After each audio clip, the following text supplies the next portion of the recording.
मुझे खून दो, मैं तुम्हें आज़ादी दूंगा। जी हाँ, आप भली भांति परिचित है इस नारे से। इन्होंने ये जय हिंद का नारा दिया जो भारत का राष्ट्रीय नारा बन गया। बचपन में मैं सोचा करता था इनका नाम सुभाष चंद्र बोस इसलिए है क्योंकि ये अपने ज़माने के बहुत बड़े बॉस रहे होंगे, लेकिन अब जब मैं बड़ा हुआ तो मुझे पता चला कि सच में ऐसा ही है। वो आगे आपको भी पता लग जाएगा, इसलिए प्लीज़ इस वीडियो के लास्ट तक जरूर बने रहें। सुभाष चंद्र बोस का जन्म आज ही के दिन 23 जनवरी 1897 ईस्वी को हुआ था। इनके पिता का नाम जानकी नाथ बोस और इनकी माता थी प्रभावती। इनका विवाह एमिली सेंकल के साथ हुआ था जो कि ऑस्ट्रिया से थी। और हाँ, इनका विवाह एक प्रेम विवाह था। यह स्टोरी हम आगे डिस्कस करेंगे। इनकी एक बेटी भी हुई जिनका नाम अनीता बोस रखा गया। ये एक जर्मन अर्थशास्त्री हैं। 1915 ईस्वी की बात है। इनकी तबीयत बहुत खराब थी और उसी समय इंटरमीडिएट का फाइनल एग्जाम भी था। बीमार होने के बावजूद इन्होंने परीक्षा दिया और द्वितीय श्रेणी से पास किया। 1916 ईस्वी में जब वे दर्शन शास्त्र में बीए के छात्र थे, किसी बात पर प्रेसिडेंसी कॉलेज के अध्यापकों और छात्रों के बीच झगड़ा हो गया। सुभाष ने छात्रों का नेतृत्व संभाला, जिसके कारण उन्हें प्रेसिडेंसी कॉलेज से 1 साल के लिए निकाल दिया गया और परीक्षा देने पर भी प्रतिबंध लगा दिया।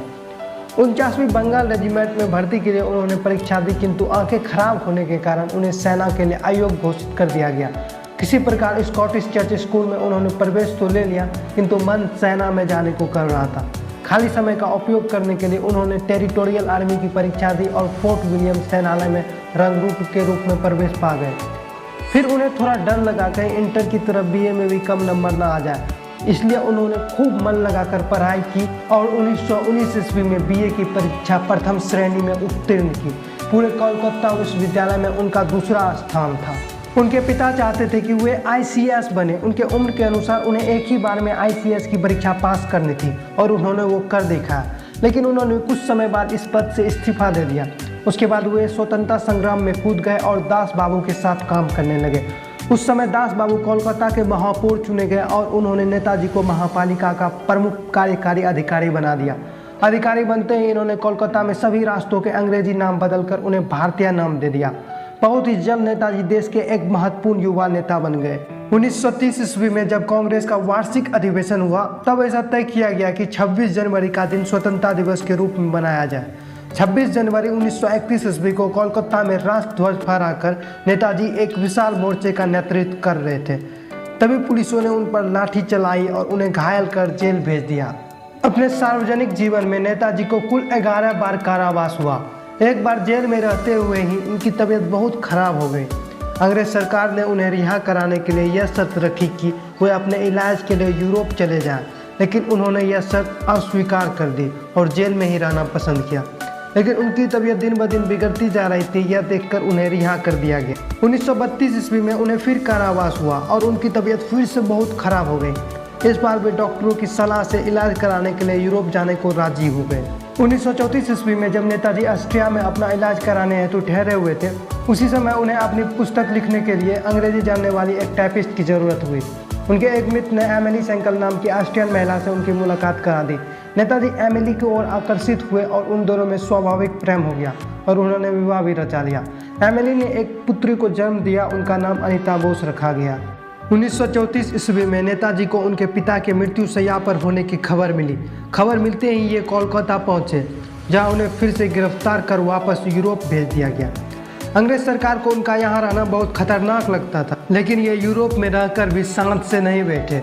वे वहाँ इटली के नेता मुसोलिनी से मिले, जिन्होंने उन्हें स्वतंत्रता संग्राम में सहायता करने का वचन दिया। आयरलैंड के नेता डी वलेरा को इन्होंने अपना अच्छा दोस्त बना लिया। 3 मई 1939 ईस्वी को नेताजी ने कांग्रेस के अंदर ही फॉरवर्ड ब्लॉक के नाम से अपनी पार्टी की स्थापना की, क्योंकि ये कांग्रेस के तौर तरीकों से ज़्यादा सहमत नहीं थे। कुछ दिन बाद नेताजी को कांग्रेस से निकाल दिया गया। बाद में फॉरवर्ड ब्लॉक एक स्वतंत्र पार्टी बन गई। अगले ही वर्ष जुलाई में कलकत्ता स्थित हॉलवेट स्तंभ, जो भारत की गुलामी का प्रतीक था, नेताजी के यूथ ब्रिगेड ने रातों रात वो स्तंभ मिट्टी में मिला दिया। इसके परिणाम स्वरूप नेताजी के साथ साथ फॉरवर्ड ब्लॉक के सभी मुख्य नेताओं को कैद कर लिया गया और उन्हें जेल में डाल दिया गया। यह द्वितीय विश्व युद्ध का समय था और इस समय नेताजी जेल से बाहर जाकर इस मौके का फायदा उठाना चाहते थे। क्या आपको नहीं लगता कि विश्व युद्ध का फायदा उठाकर अगर हमने अंग्रेजों को बाहर नहीं धकेला तो ऐसा मौका फिर नहीं आएगा? उन्होंने खुद को रिहा कराने के लिए जेल में ही आमरण अनशन शुरू कर दी। मजबूर होकर उन्हें रिहा करना पड़ा। लेकिन अंग्रेज सरकार यह भी नहीं चाहती थी कि नेताजी युद्ध के दौरान मुक्त रहे, इसलिए सरकार ने उन्हें उन्हीं के घर पर नजरबंद करके बाहर पुलिस का कड़ा पहरा बिठा दिया। लेकिन वे वहां से भी चकमा देकर भागने में सफल रहे और किसी तरह से वे जर्मनी की राजधानी बर्लिन पहुंचे। वहां वे हिटलर सहित कई बड़े बड़े नेताओं से मिले और उनसे मदद मांगा। अंत में नेताजी को पता चला कि यहाँ से उन्हें कोई मदद नहीं मिलने वाला है और वे उसके बाद पूर्वी एशिया पहुंचे, जहां उन्होंने जापान के प्रधानमंत्री जनरल हिदेकी तोजो से मुलाकात की, जिन्होंने उन्हें सहयोग का पूरा आश्वासन दिया। पूर्वी एशिया में नेताजी ने अनेकों भाषण देकर वहां के अस्थायी भारतीय लोगों से आज़ाद हिंद फौज में भर्ती होने का आह्वान किया। यहीं पर उन्होंने यह नारा दिया था, तुम मुझे खून दो मैं तुम्हें आज़ादी दूं। 6 जुलाई 1944 ईस्वी को उन्होंने अपने भाषण के माध्यम से गांधी जी को संबोधित करते हुए आज़ाद हिंद फौज की स्थापना के बारे में बताया। इस भाषण के दौरान नेताजी ने गांधी जी को राष्ट्रपिता कहा, तभी गांधी जी ने भी उन्हें नेताजी कहा। द्वितीय विश्व युद्ध में जापान की हार के बाद नेताजी ने रूस से सहायता मांगने का निश्चय किया। 18 अगस्त 1945 ईस्वी को नेताजी हवाई जहाज से मैचुरिया की तरफ जा रहे थे। इसी सफर के दौरान वे लापता हो गए। कुछ लोगों का कहना है कि विमान दुर्घटना में उनकी मौत हो गई, कुछ का कहना है कि वे आज भी जिंदा हैं, कुछ का कहना है कि उन्हें बंदी बना लिया गया। इतिहासकारों का मानना है कि जब नेताजी ने जापान और जर्मनी से सहायता लेने का प्रयास किया था तो ब्रिटिश सरकार ने अपने गुप्तचरों को 1941 ईस्वी में उन्हें खत्म करने का आदेश दे दिया था। आज तक इनकी मृत्यु एक रहस्य बनी हुई है। 2005 ईस्वी में ताइवान सरकार ने मुखर्जी आयोग को बता दिया था कि 1945 ईस्वी में ताइवान की भूमि पर कोई हवाई जहाज दुर्घटनाग्रस्त हुआ ही नहीं था। 18 अगस्त 1945 के दिन नेताजी कहां लापता हो गए, यह आज तक भारतीय इतिहास का सबसे बड़ा रहस्य बना हुआ है। लेकिन उनकी मेहनत बेकार नहीं गई। आज़ाद हिंद फौज के माध्यम से भारत को अंग्रेजों के चुंगल से आज़ाद करने का नेताजी का प्रयास प्रत्यक्ष रूप में सफल न हो सका, किंतु उसका दूरगामी परिणाम हुआ। सन 1946 नौसेना विद्रोह इसका उदाहरण है। नौसेना विद्रोह के बाद ही ब्रिटेन को विश्वास हो गया कि अब भारतीय सेना के बल पर भारत में शासन नहीं किया जा सकता है और भारत को स्वतंत्र करने के अलावा उनके पास कोई दूसरा विकल्प नहीं बचा।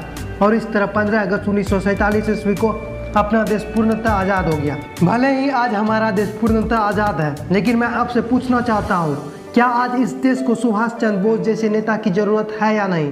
आप कमेंट करके जरूर बताइएगा। और हाँ, आज नेताजी का जन्मदिन है, इसलिए जितना हो सके इस वीडियो को शेयर कीजिएगा ताकि हर किसी को पता चल सके नेताजी सचमुच में एक बॉस थे। जय हिंद।